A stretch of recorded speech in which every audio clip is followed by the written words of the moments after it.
नमस्कार, मी शर्मिला पाठक. आज वाचन कट्ट्यावर एका अनामिक लेखकाच्या लेखाचे वाचन करत आहे. पूर्वी घरात इडली करायची म्हटलं तरी उत्सव असायचा.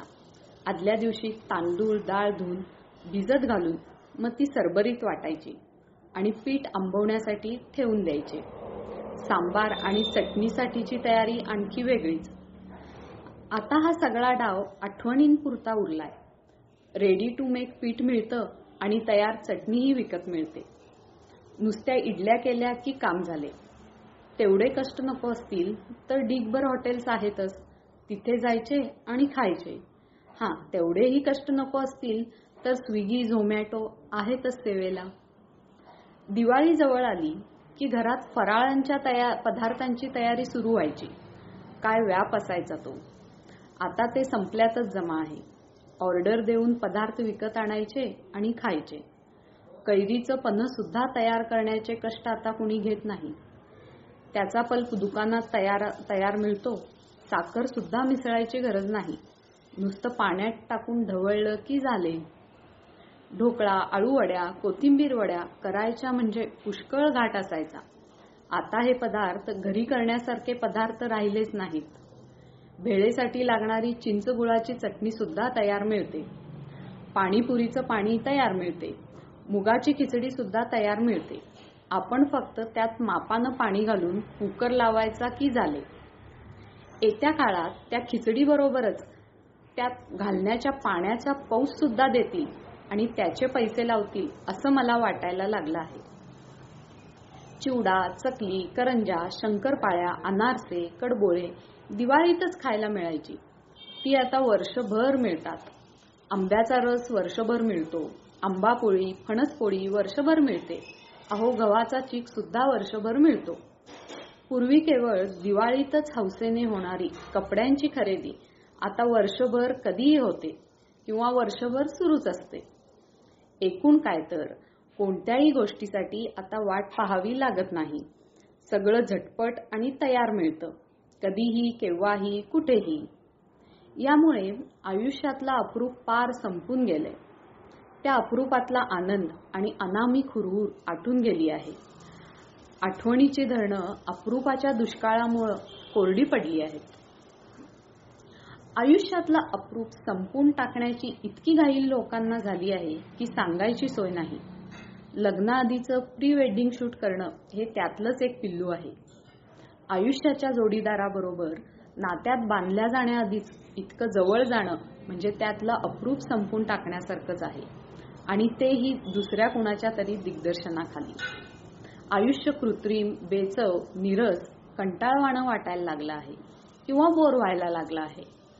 हे याच गोष्टींमुळे. असं सतत नीरस वाटणं हेच तर मानसिक अवस्थेचं मूळ आहे.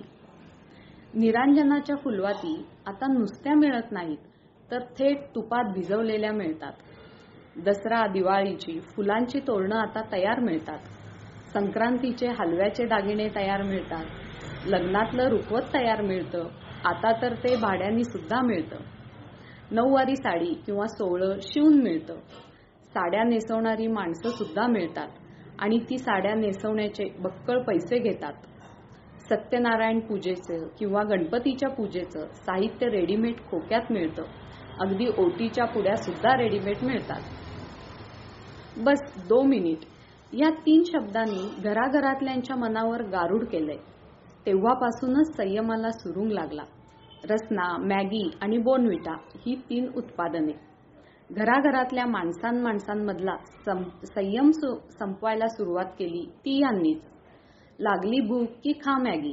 2 मिनिटात एनर्जी हवी असेल तर घे बोर्नव्हिटा. मुलांचे लाड 2 मिनिटात पुरवायचे असतील तर कर रसना लगेच. भूक लागली म्हणून कावकाव करू नकोस.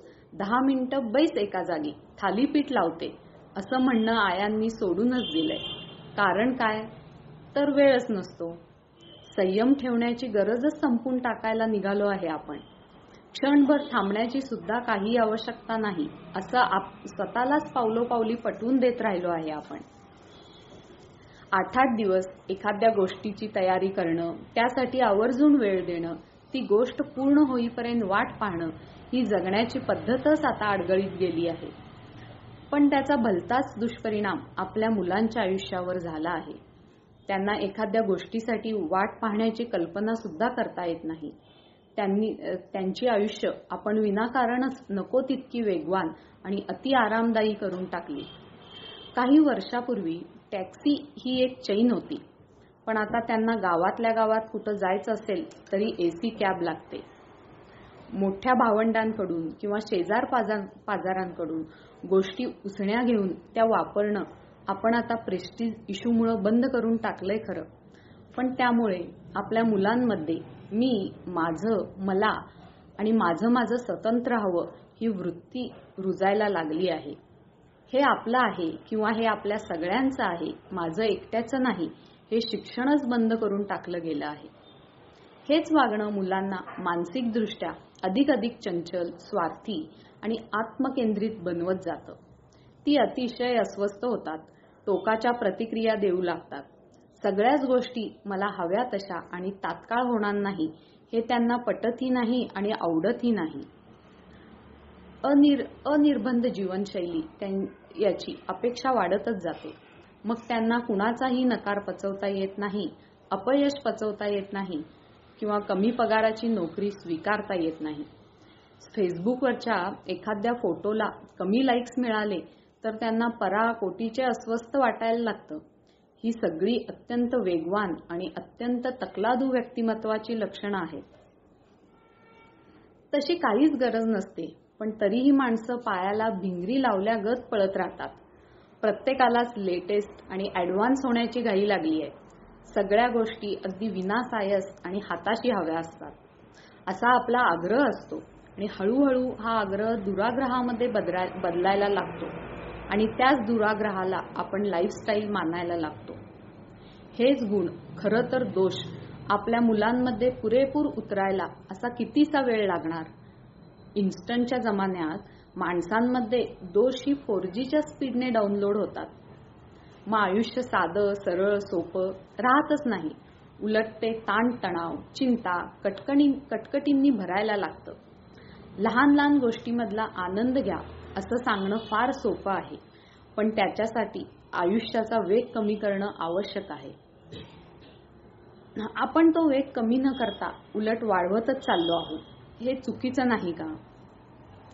आपल्या व्यक्तिमत्वातला संयम आणि अप्रूप ह्या दोन्ही गोष्टी दिवसेंदिवस कमी का होत चालल्या आहेत याची कारणं इथं दिसतात. वेळ नाही या सबबीनं आपलं आयुष्यच खराब करून टाकलं आहे. ही सबब केवळ खाण्यापिण्यापुरतीच मर्यादित राहिलेली नाही, तर 4 भिंतींच्या आतलं खाजगी आयुष्य सुद्धा ह्याच सबबीमुळे नासून गेलं आहे. वेळ देणं हा नात्यांचा कणा असतो. नेमका तोच नसल्यामुळे नाती कणाहीन बनत चालली आहेत. याचे सगळे दुष्परिणाम घराघरातून दिसत आहेत. आपण माणसं म्हणजे स्वतःला पृथ्वीवरचे सर्वात जास्त अक्कलवान प्राणी समजणारे स्वयंघोषित तज्ज्ञ. एखादी गोष्ट स्वतःने तयार करणं यात खरं तर किती मोठा आनंद असतो, पण तो आनंद पैशाने विकत घेण्याचा उद्योग माणसाने सुरू केला आहे. मग ह्या अनाठायी प्रगतीच्या मागं लागून जीवघेणी फरफट सुरू होते.